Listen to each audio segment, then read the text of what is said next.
there's so much misinformation. You know, there's misinformation about everything online, but there's so much misinformation about my former life. And he goes on to quote, you know, informants told him this and that. Listen, I'm going to tell you this right now. Informants lie. A lot of the times they get up there and what they say is self-serving. They try to ingratiate themselves with the government. Not all of them and not everything they say, but come on.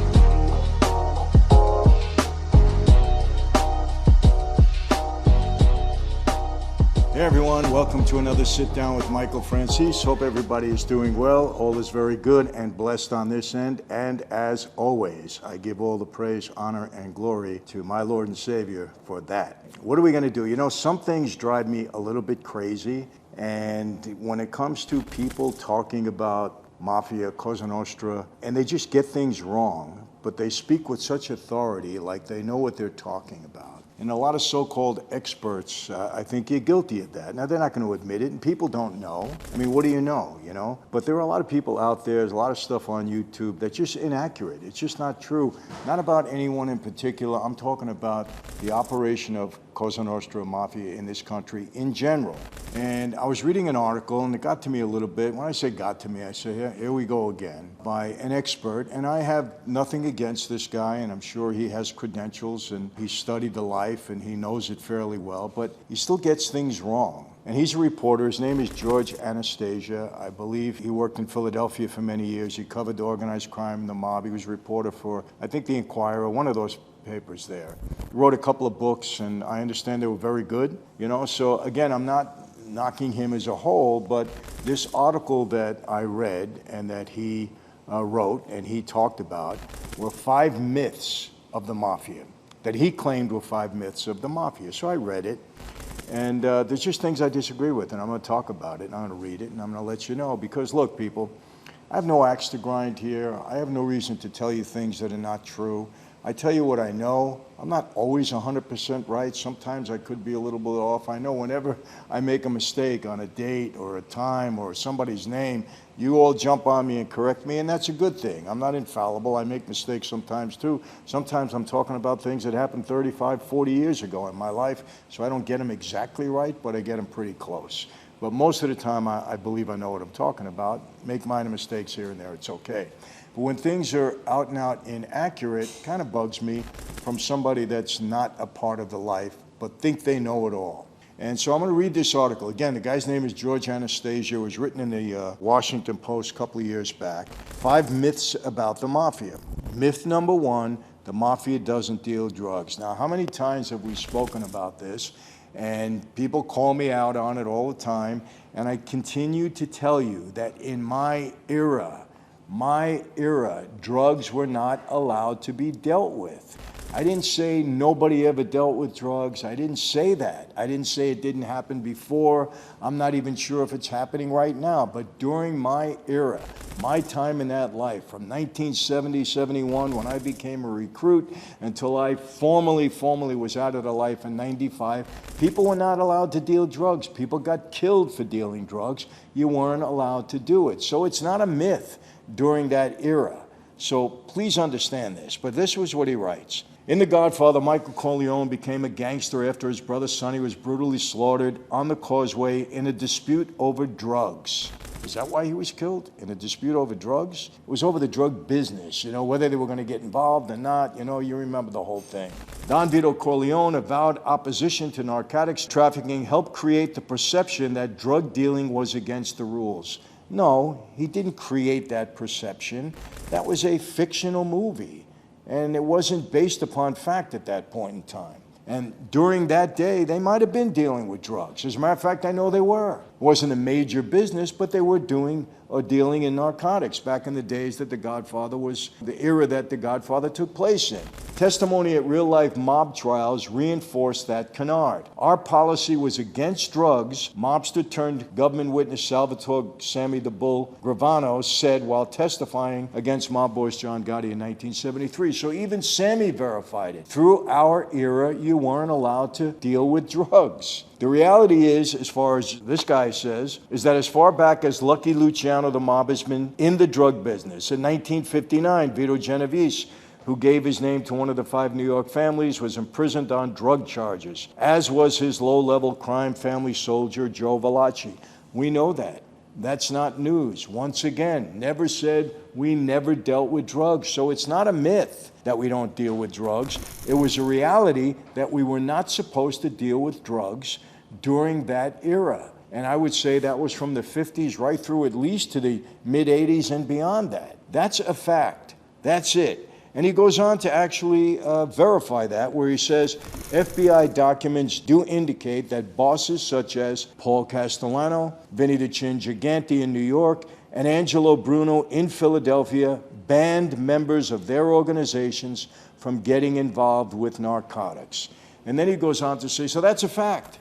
Am I saying anything that's not true? No, it's been verified. We weren't allowed to deal with drugs during that time. And then he goes on to say it wasn't for moral reasons. Well, whoever said it was? We didn't say it was for moral reasons. What I said was we weren't allowed to deal with drugs, number one. Yes, because the government was cracking down on it. It was a dirty business, and we didn't want to deal with it. The bosses didn't want to do it. They especially didn't want it in their neighborhoods. And it may not have been for moral reasons, but quite honestly, mob guys didn't want their kids and the kids in their neighborhood dealing with drugs. And if we were dealing with it, if anybody was dealing with it and dealing it in the neighborhood, they'd be in real trouble. So it could have been a little bit of a moral issue too. Not everybody was an animal. Everybody, didn't have a cold hearts for kids out there. That's for sure. As a matter of fact, a lot of us, saw a lot of young people suffer over drugs, and it troubled us. So maybe there was some morality for some of us. And yes, the government had a lot of heat, so we didn't deal with drugs for that reason. So this is not a myth. So his first thing saying, myth number one, that the mafia doesn't deal with drugs, it's not a myth. It was the truth during our era. And you don't say the mafia when 1, 2, or 3 guys were doing it. Then he went on to talk about, the pizza connection. Well, yeah, I've said this many times. The pizza connection were Sicilians from Italy in the mafia. And in Italy, they deal with narcotics. They deal with heroin. That's not a secret. We're talking about Cosa Nostra here in the United States. Through my time, it was no myth. We weren't allowed to deal with drugs. Let's move. I hope we got that clear now. Let's move on. Myth number 2, omerta, the code of silence, is a sacred rule. Well, it's not a myth. Omerta is a secret code. It's the code of silence. It's what we swore when we took our oath. On Halloween night, 1975, with 6 other gentlemen, I swore to the oath of omerta. I wasn't never even supposed to talk about the life, never mentioned that it really even exists. That is the sacred oath. It's not a myth. Now, have people violated that oath? Yes, going back to the days of Joe Valachi and Jimmy Fratiano and so many guys after that, of course. But tell me what oath that was ever made that wasn't broken. That doesn't mean it wasn't an oath. It's the oath. It's reality. It's real. Because people violated doesn't mean that it's not sacred. Because a lot of people didn't violate it and weren't supposed to violate it. And that was the oath that we took. It was an oath of silence, an oath of omerta. So myth number 2, saying that the code of silence is a sacred rule, is a myth. It's not. That's the sacred rule of Cosa Nostra and of Mafia. Now, for those people that broke it, they broke a rule, like anything else. It's like when the government takes an oath, to protect and do all that stuff, and they lie and steal and cheat. They break their oath too. A lot of people break their oaths. Priests do it sometimes. A lot of people do it. Doesn't mean that it's not a sacred oath or wasn't meant to be a sacred oath. And so omerta is just that. So his omerta, the code of silence, is a sacred rule, is a myth. That's not true. Number 3, myth number 3, according to Anastasia, the mafia's initiation rite is a secret ceremony. Well, it is a secret ceremony. Absolutely. The night that I got made, we had to travel, in all different directions to make sure that nobody was following us. Nobody is allowed in except for the hierarchy of the family and the capo regimes. It's not supposed to be spoken outside. It is a secret rite. Now, was that violated? From what I understand, there was some guy in Philadelphia that recorded his initiation. Was he supposed to do that? No, because it is a sacred, secret rite. So for him to say it isn't, these things don't even make sense. Because you violate something, that doesn't mean that something isn't what it is. So here again, the Mafia's initiation rite is a secret ceremony, is a myth, according to George Anastia. He's wrong. It is a secret ceremony, and we go through great lengths to make sure that it's secret, to make sure the government doesn't infiltrate. As a matter of fact, Joe Pistone, was going to get made. They were actually going to make him. He didn't get to the ceremony. He'll tell you that himself when he was, Donnie Brasco. So I don't know why this guy's making this statement. It's wrong. So far, 3 myths, 3 misses. He was wrong on all 3. Let's go to number 4. Anyone who testifies against the Mafia will be killed. Myth number 4. According to the oath that we take, if we betray our life in any way, we could pay for it with our life. That's not a myth. Now, the fact that doesn't happen all the time doesn't make it a myth. People enter the witness protection program. You can't get to them at that point in time. Other circumstances happen where you can't get to people. That doesn't mean it's a myth. If they could get to you, you're going to get killed. That's the way it goes. So again, as far as I'm concerned, myth number 4, it's not a myth. Anyone who testifies against the Mafia will be killed. And first of all, I never heard it said that way. What they say, if you violate the oath, if you betray your brothers, that's the oath I took. You violate the oath, you betray Omerta, you betray your brothers, you couldn't get killed. And that's the truth. So I don't know where he comes up with myth number 4. So far, he's 0 for 4, struck out each time. Myth number 5, the Mafia never interacts with other organized crime groups. I don't know where he ever got that. Never heard that before in my life, that we never got involved with other groups. We got involved with the Westies. I had Russian partners. They were the Russian mob. We did business with other people, Hell's Angels, the pagans. We did business with them at times. We used them at times. So for him to say that this is a myth, he just made this up. The Mafia never interacts with other organized crime groups. Where did he get that from? Is that stated anywhere? Did anybody say that? No. So I don't know why he just called it a myth when it really isn't a myth. So as far as I'm concerned, he made 5 Mafia myths here, and not one of them are right. And the reason I'm saying this, people, again, there's so much misinformation. There's misinformation about everything online. But there's so much misinformation about my former life. And he goes on to quote, informants told him this and that. Listen, I'm going to tell you this right now. Informants lie. A lot of the times they get up there and what they say is self-serving. They try to ingratiate themselves with the government.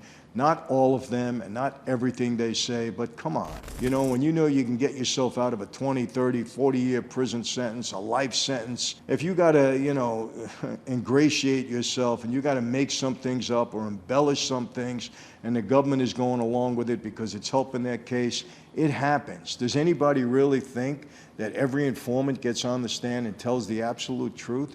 These are criminals. All of a sudden they get under oath and now they're, putting their hand on the Bible and swearing to tell the truth and to tell nothing but the truth. Do you really believe that? So, take a lot of things you hear from informants with a grain of salt, a lot of them.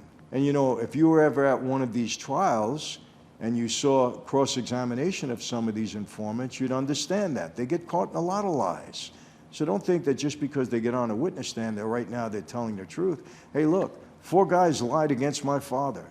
I'll take that to the grave.